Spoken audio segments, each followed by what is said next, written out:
Welcome to the Scalability Code, the podcast that helps you get out of the shit show and start growing your business. A few times each month, you'll hear stories and commentary from visionary entrepreneurs, EOS implementers, and fractional COOs about how they've taken businesses to level 10.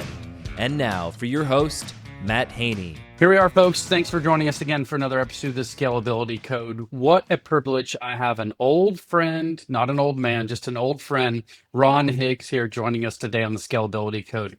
Ron, welcome to the shit show. Matt, it is great to be a part of a sanctioned shit show. That's right. Ron and I have known each other, I guess it's been several years now. We got to know each other back at our days at Wolf's Edge.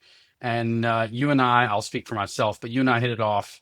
Have a very shared, respect and appreciation for each other because we kind of know bullshit. Let's get into it. Let's say it. Let's be respectful, but let's not sit here and pillow fight around what needs to be said, because as entrepreneurs ourselves and the entrepreneurs we work with, I think a lot of times people are a little too sensitive around saying what needs to be said. You are 100% right about that. And you're right. You and I did connect over a couple of things where you and I were just being sort of straight shooters and amongst a lot of people who, maybe were a bit more reserved than you and me. Well, it's easy to be that way. I think I will say over the last few years, I feel like for whatever reason, people would tend to be being a little more candid with me. And I appreciate that. It cuts down a lot of the noise. So Ron, on the Scalability Code, we talk about growth challenges, we talk about leadership issues, we talk about operating systems, we talk just about everything. And our goal today is to just have some genuine conversations around some of the things that we deal with our clients, some things that we deal with while we're growing our businesses, and things that we've seen over the years that stuck out as memorable. So as we go through things, if something pops up and you're like, hey, I didn't think about this earlier, I want to bring it back, then bring it back. Bring us back to something, because you and I are both storytellers. It's part of our leadership skill. We remember things, and I just want you to feel like you have the opportunity to go back, and if a genius moment pops in your head, bring it back to us. Yeah, those are fleeting, few and far between. But yes, I will for sure. Oh, that's awesome. Well, Ron, first, give us a little backstory about you. Assume no one here knows you because they may or may not, but give us a little backstory about your entrepreneurial journey. And it's actually one of those times where, you and I have had 100 or maybe 1,000 introduction calls or Zooms with somebody where you have to give your bio in 1 minute or 30 seconds. I'd like to spend some time here going back, spend a few minutes getting us back to your, the relevant steps that got you where you are today. Wow. And thank you for that, because I usually skip over a lot of stuff. I still will skip over some stuff. We all do. Thorough. Yeah, we all can do it. It's hard to summarize a long career in a very short period of time. So I got my start in the Navy. I went to the U.S. Naval Academy. I actually started at something called the Naval Academy Prep School. Went to the Naval Academy, decided I wanted to fly, so I ended up in flight school. I was a naval flight officer, which is a backseater, Maverick Goose. I was Goose. I made out a lot better than Goose did. Thank God. Throughout my career, I flew an airplane called S-3 Vikings. It was an aircraft carrier-based submarine hunter, no longer around. It's been retired for a while, but it was a great airplane to fly. Naval aviation is a great place in general. And I tell people naval aviation is responsible for some of the most exciting moments of my life. It is also responsible for some of the most terrifying moments of my life. At night, off of aircraft carriers, bad weather, all of that stuff. It's a great character builder. Throughout my time in the Navy, I ended up going to test pilot school because I had the goal of becoming an astronaut. I wanted to be an astronaut, and that was the path. So I ended up officially becoming a U.S. Navy astronaut candidate. And then when I got to NASA, I got disqualified for medical reasons. The cool thing about that is that I grew up watching a lot of TV, mostly science fiction. Star Trek was my favorite show, still is, because I'm a geek, right? And all the Star Trek things. And so decided I wanted to be an astronaut and to be a little kid growing up outside of Camden, New Jersey, dreaming of becoming an astronaut to actually getting to the point where I was considered by NASA. I considered that a win, which was great. I spent the rest of my Navy career as an aerospace engineering duty officer, which is part of the program management and acquisition process. When we interface with defense contractors, when any of the branches of the military interfaces with defense contractors, they just don't build stuff. We have people in the Navy that run the programs and then are the liaisons between what the military wants and what the defense contractors build for. So this was a transition from in the business to on the business, right? You're flying airplanes, you're transitioning, and then at some point you went out to the business world, right? That was your transition. How many years were you like? Give us like the timeline, because I think it's an interesting transition, right? You went from being in the business as an engineer pilot, and now you're all of a sudden you're managing defense contracts or contractors. I was still in the Navy then. So, oh, okay. So that's still inside. Okay, great. yeah, as an aerospace engineering duty officer in the Navy. So again, we have a military, all branches of the military have divisions to where we interface with defense contractors. So I worked on aircraft systems, aircraft weapon and sensor systems, and satellite systems. Last job I did for the Navy, I was a spacecraft manager for a satellite system, and I sat on a launch console and gave the final spacecraft go before we launched it into space. One of the coolest things I ever did. But again, it's one of those black programs. So as they say in Top Gun, right, I could tell you, but I'd have to kill you. But yeah, so it was a lot of fun stuff. But when I got out of the Navy, I was in a great position. I understood how defense contractors work. I understand how all those things work. And so I did a consulting job. I worked at Boeing as a consultant. I worked on the 787. There you go. I did a few other things. I left that. I went to another defense contractor where I did sales and business development. Did that for 3 years, which was long enough to know that I didn't want to spend the rest of my career doing sales and business development, through the government. Ended up going to Boeing. I got a flight test job at Boeing, and I got to fly the P-8, which is a derivative of the 737. And I got to do a lot of what we call developmental flight testing, which is a lot of the testing on that aircraft before we sold it to the Navy and before the Navy started operating efficiently for real, out in the fleet.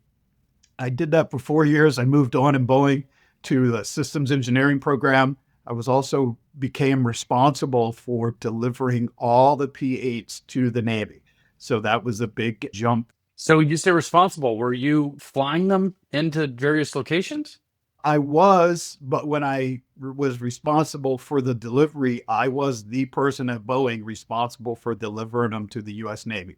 So when they came out of the factory, I got them and I put them through a series of ground tests, flight tests, along with the military representatives, and up to and including working with the contracts folks to transfer the aircraft to the Navy and to transfer a lot of money over to Boeing. That's really cool. And that's a 737 derivative? Yes, called the P-8 Poseidon, derivative of the 737. Great aircraft, very cool. That 737 is, I'm curious though how that plane, that airframe's been around. Talk about a workhorse that's been, amazing for public and, government work. It really is. I enjoy my time there. I enjoy my time flying it. I enjoy my time working there, but I got to the point in my career, it's like I really want to do something else. I felt a different calling, and sort of the longer I stay doing something like that, which is highly specific, the longer I was sort of going to be stuck there and maybe not able to do anything else. So I left abruptly without a good plan. Became a consultant, called myself a leadership consultant. One of the things I got involved with some startups. So that was my added impetus to leave. So the 2 startups that I was a part of when I left, well, we didn't do well. And none of the startups that I have been a part of have done well. I hope I'm not the common denominator. You're the catalyst for failure, Ron. No, that's not the case. I know that. But the one thing it did is it validated the fact that my skills were needed and applicable outside of the aerospace industry, outside of the aerospace and defense industry, and that industrial military complex. So let's go back. I want to ask you a couple questions about that transition from, ripping the Band-Aid off and becoming, outside of the Navy that you knew so well and had, I'm sure, a lot of comfort and wins and successes there. What was the transition like, and sort of how did you, build the business case that said, hey, this is where I want to go and this is what I want to be? And like every good entrepreneur, it was a wing and a prayer, I'm sure. But tell me about that transition. Well, I wasn't sure. I let the universe take me in a couple of different places. But I will say the transition for me, somewhat difficult as it is for most military people. I went off to the Naval Academy when I was 17 years old, and I got out when I was 41 years old. So 41 years old, first time I had to write a resume and have a real job, right? It was daunting. So a different environment, a couple of things. One is that, military officers, and I think everyone in the military, we have this inherent sense of trust. We know how each other is trained. And I tell you what, after any conversation with a military officer or former military officer, if that person says they're going to do something, I walk away with that from that conversation 100% confident that that was going to get done. Yeah. That did not exist in the world that I went to. Turns out the other side doesn't share that level of comfort and confidence. Right. I had to adjust my expectations appropriately. Right. The other thing, surprisingly, was about feedback. We in the military crave feedback. We get feedback all the time. Feedback is part of the system. And for aviation, every flight has three parts. A brief. You brief the flight. You go out and fly it, and then you debrief. You come back and debrief the flight, even if everything went perfectly. That's part of the feedback process, and that's the part that makes us all better. Now, we weren't necessarily politically correct with all of our feedback, but there's inherent coaching, there's inherent feedback and all of that. And so I got used to giving feedback and receiving feedback. So now I'm in an environment where nobody's giving feedback. I'm giving feedback and it's being taken the wrong way. People are upset. It's like, hey, well, that didn't really go well, did it? Here's a couple of things I think we could have done better. And people are just outraged by that, just like, hey, how, people get upset. Yeah. Because of it.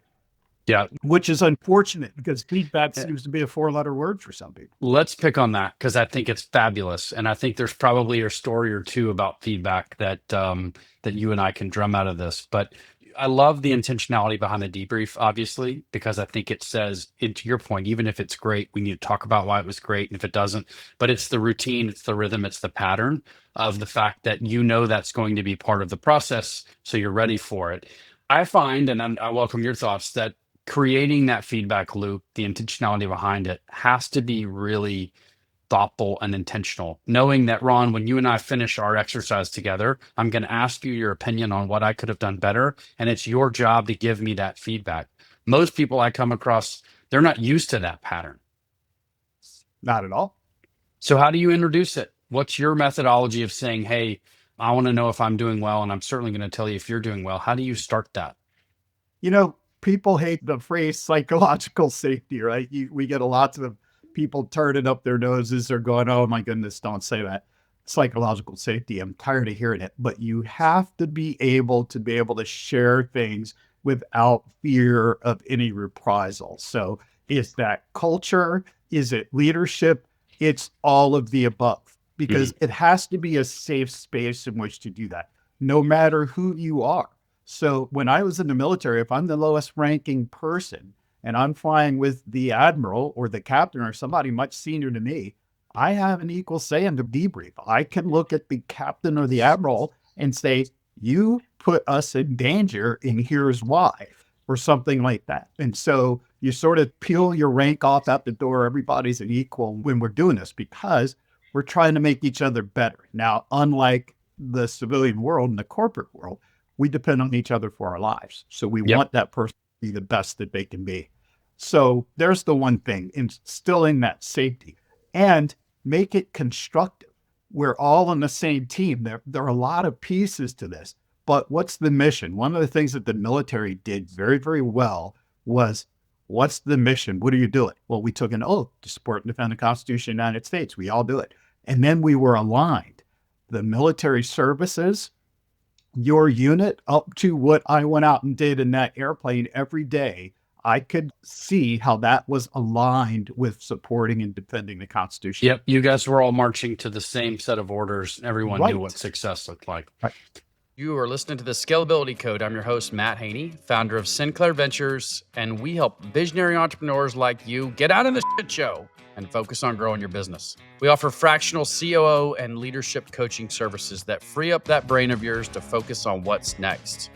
Learn more about us at sinclairventures.com. Now back to it. And then we have our values. I mean, those are ironclad values: honor, courage, commitment, Navy. right? So if you understand the mission and if you understand what the values are, you should be aligned. And if everybody understands that and aligned, that means everyone's working towards the same goal.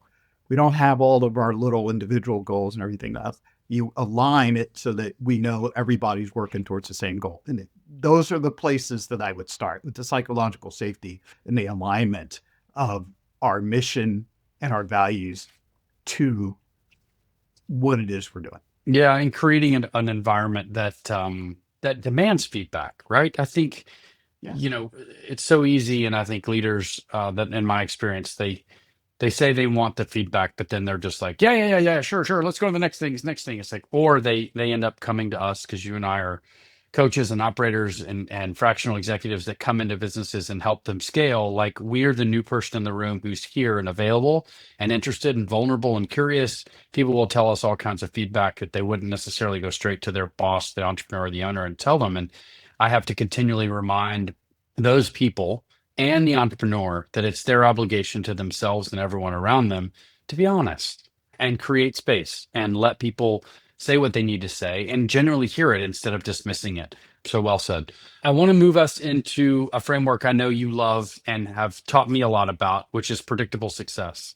You've got a lot of experience there, and my recollection and just memories around you sharing your experience there becomes a really interesting piece of, I think, who you are as a leader and certainly as a coach and executive. So give me a couple, top three things around predictable success that have been, game changers or unlocks for you as you work with your clients.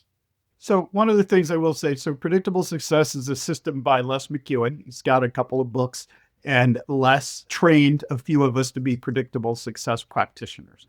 And there are two main elements to predictable success is business life cycle stage. So business go through stages of growth and decline, just like our bodies do. We get to a point where we're at peak and we start to decline. The other part of it is a people piece, and it's an assessment. Just think EOS, like visionary integrator. Well, that's a binary assessment. The one for predictable success is a little bit more in depth, but very easy to remember. There are a lot of assessments out there, and I'm a big proponent of assessments, but all of them, you have to go back and look. If somebody tells you you're an ocean, right, you have to go back and look what an ocean is. With DISC, you have to go back and figure that whatever that is. There's a couple that have numbers. Hey, well, I'm a 5764. Yeah. Right. That you have to go back and look that up. This one is very simple. Just like, we'll just stick with the OS here as an example, just like visionary and integrator.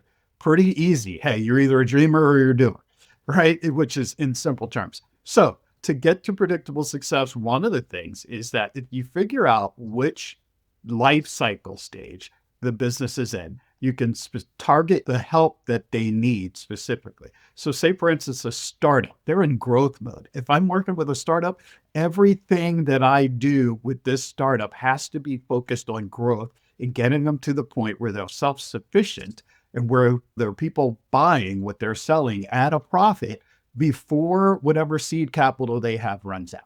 Right. That's right. So, and another stage is in the predictable success world is called whitewater, is when companies start to become, for lack of a better phrase, victims of their own success. Oh, yeah. We're really successful. We need to hire more people. We need to create more products. We need more clients. So when they first captured the market, they were delivering their product or service in this environment of relative simplicity, which is driven by very few people, very few clients, very few products and services. Easy, right? Additionally, the decision makers and the people doing the work and the people making the decisions were the same people. So you can make a decision and implement a decision very quickly. That's right. Now you're starting to grow. Now things are starting to get complex. They're getting complex, driven by numbers of people, clients, numbers of products or services. Now you're trying to deliver that same product or service in this environment of relative complexity. And the leadership team, now they're working through others. So the people making the decisions and the people that are doing the work are now different. Now the leaders have to do something called lead, right? They have to lead people. They have to communicate with people. And so you could go in and go, hey, this is the stage these people are in. I need to help them with this complexity How do we do that? Systems and processes. So we know they need systems and processes. Let me jump in for a second. Tell me about some of your clients that you're working with and some of the nuances around. I mean, do you have a specific industry, a certain segment, a certain, entrepreneur type or leadership type that you tend to, gravitate towards, or that the world gravitates towards you? So my background is technical engineer. Yeah, I undergraduate in mathematics. I've got a graduate certificate in engineering flight tests, so aerospace engineering, and a master's degree in systems engineering. So I'm an engineer. So I tend to go for tech companies, right? And I have an aerospace and defense background. I don't necessarily want to work in that background anymore Right. because I love what I'm doing, but I also like working with those people. And then I also tend to gravitate towards companies that are between 5 and 50 million in revenue. 5 million at the low end, although I'll go lower than that. They just need to be able to pay the bills, right? Comfortably, because I won't work for anyone that can't. It's like, hey, you can't afford this. Let me find another solution for you. Or 50 million at the top end, because I like those companies. I think sometimes when they get really, really large, there's some folks that aren't as invested and maybe don't care as much about the company. They don't know everyone in the company, things like that. So they tend to be technical. They tend to be more technical professionals than not. And that creates a certain challenge, I'm guessing. You've got a subject matter expert who's very good at executing a specific task or role or responsibility. And now all of a sudden they're having to be a leader. Right. So there are a lot of folks out there, and not just tech companies. There are a lot of folks out there running businesses, but they weren't trained to run businesses. Let's think lawyers, doctors, dentists, everyone that are out there running businesses. And part of their training and education wasn't running a business and business owners, but that's what they're doing. So Right. engineering firms, tech firms, IT, those types of things, full of engineers, right, who not necessarily great at running businesses, also not necessarily great at asking for help. Yeah, Right? that's a whole nother podcast. Whole nother story. That sure is. But do you see, you mentioned like that transition from doer to leader or subject matter expert to like leading people. I mean, that's a huge challenge because like you alluded to it earlier, or mentioned earlier, like when someone generally starts a business, it's a party of one, right? And then they're like, okay, got to find the next person. And all of a sudden they are delivering the service as well as building the business. And that pendulum goes a little further towards the need to run the business and no longer be a subject matter expert. And all of a sudden they're left with, and I literally saw this today in an interview I had with a prospective client, is that, I always ask this question: when I get to talk to your leadership team, which I will, what are they going to tell me your flaws are? I ask every entrepreneur I start the conversation with. Once I get to your leadership team, what are they going to tell me about you? And one of them said, I have a hard time letting go of the vine and I tend to micromanage, because he was used to being the doer, the chief bottle washer, the chief cook, the chief trash guy, and then the chief executive. What do you see that a lot in some of your coaching as you're dealing with the earlier stage? All the time. That is the number one thing, right? Just try it, letting go of those things. Micromanagement and perfectionism. By definition, some are perfectionists, and you gotta start letting things go. And what I tell them is that there's more than one way to do things right. And you have to start enabling your team. And not just to reduce your workload, but to enable them. Who's coming after you? Again, I'm going to go back to the military. One of the things we knew in the military is that we were definitely taking someone's job. So when you go into a unit, you go in for a finite amount of time. And then as soon as you come in, you are being trained to replace someone. And after a little bit of time, you're now training someone to replace you. You knew you were training your replacement. And again, since we depend on each other for our lives, you want that person to be the best person that they can be. So there was never any word about, well, if I do that, that person might come and take my job. That person is definitely going to come in and take your job, and you're going to take someone else's job. Yeah. Right. And so that's what we train for. And that's the different mindset that you have to adapt. Do you want to stay there forever? Are you scared of someone taking your job? You can't possibly do all of this work yourself. So you have to learn how to develop other people, and they may teach you something, because you need to also make time for all the other things that you have to do as a leader, right? You have to have time for strategic thought. You have to have time for one-on-ones and developing other people, looking at the big picture. those types of things. And so there are a lot of wins, as you could say, Right. when you start developing others, when you start letting go and letting the others do the work. Man, it's such a hard topic to broach with so many people. I always try to disarm that visionary leader who's having the delegation issue and ask them, hey, we want to grow. Yes, we're growing. Yes, things are great. But at some point, you just can't service the need from the client. Oh, yeah, it happens. I'm like, well, then we've got to find the right people, put them in the right seat, train them, onboard them, hold them accountable, let them know what success looks like, and then let them do their effing job and trust that if they're not the right fit for that seat, then we know that we shouldn't invest any more time, and then we should put them into a better place that they can be more successful at another company. But I do think that it's a really hard thing, is delegating and elevating and getting onto those bigger things. Do you have any tools that you use or anything through predictable success or anything you've learned that sort of soften that conversation that you're not delegating the way you need to?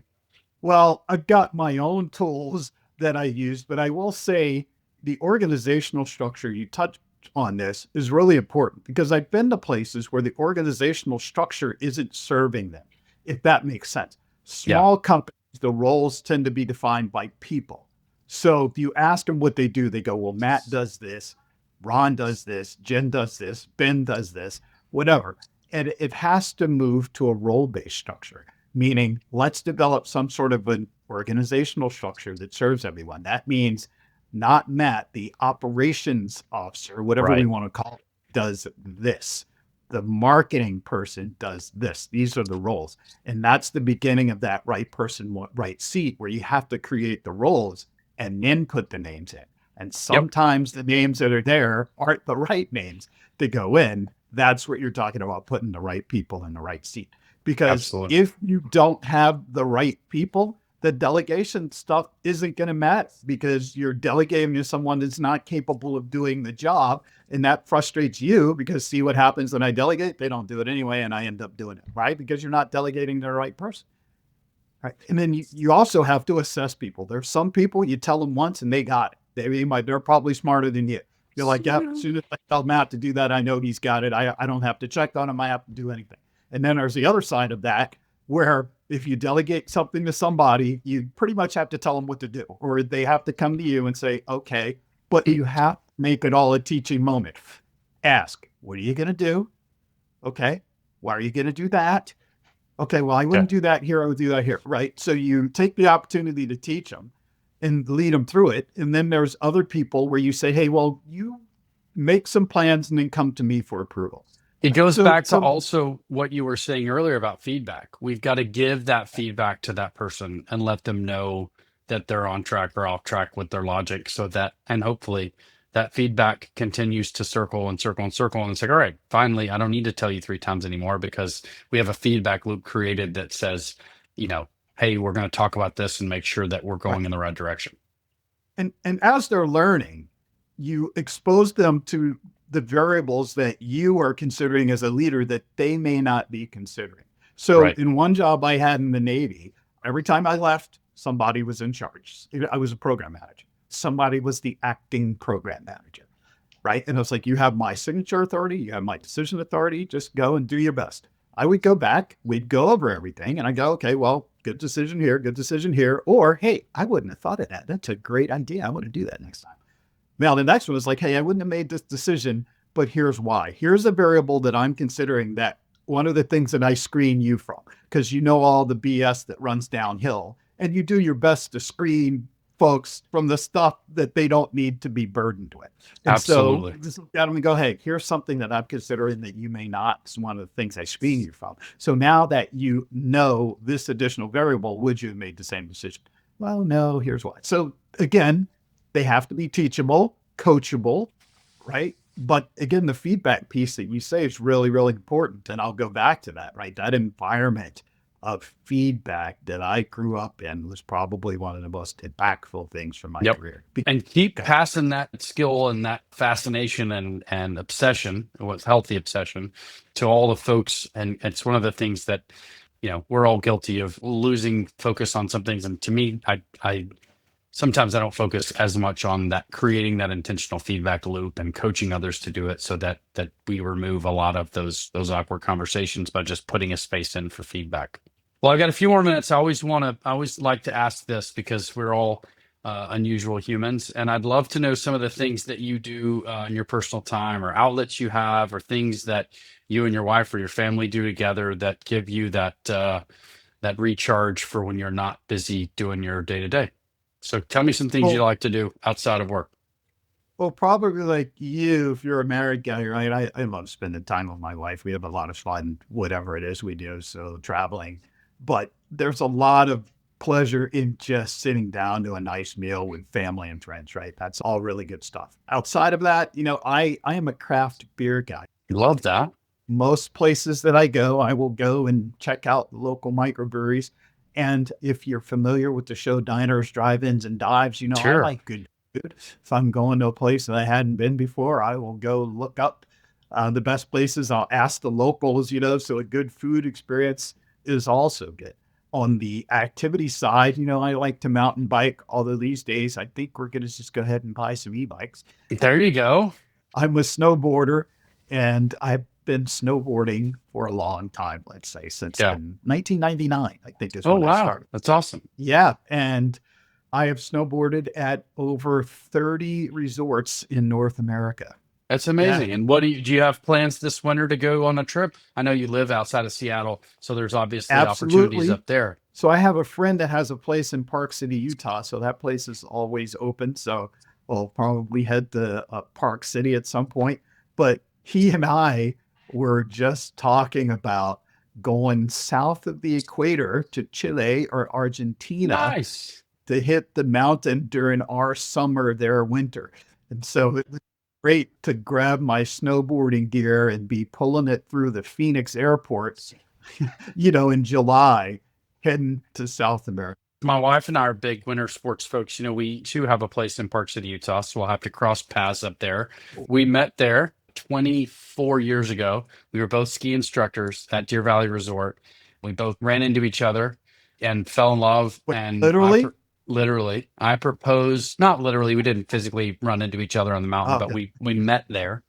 And I proposed on a ski run called Perseverance, only appropriately named for a marriage that you would persevere and try. And then we got married at the Day Lodge. You wouldn't know about it because it's a skiers only resort. Oh, Oh, I'm yes. familiar. Yes, we I don't allow your kind. get reminded of it constantly.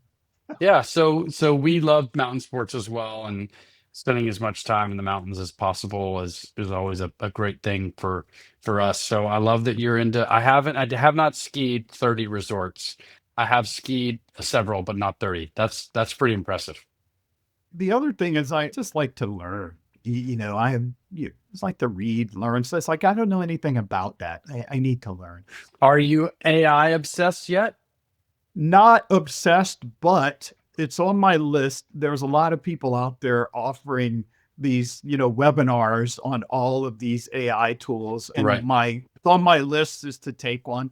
There are a couple of them I use, but you know how it is with AI. Every time you find a tool, it's like, this is the best tool ever. And then you decide to pay for it. And then the next week, another one comes out that's even better and cheaper. It's crazy, know, Ron. It's absolutely crazy. I met. I'll give this quick story. I'm meeting with a guy named Jake Dunlap in Austin. His company's called Scaled, and they are, they're basically a company that you come in and you say, okay, what's the problem you're trying to solve?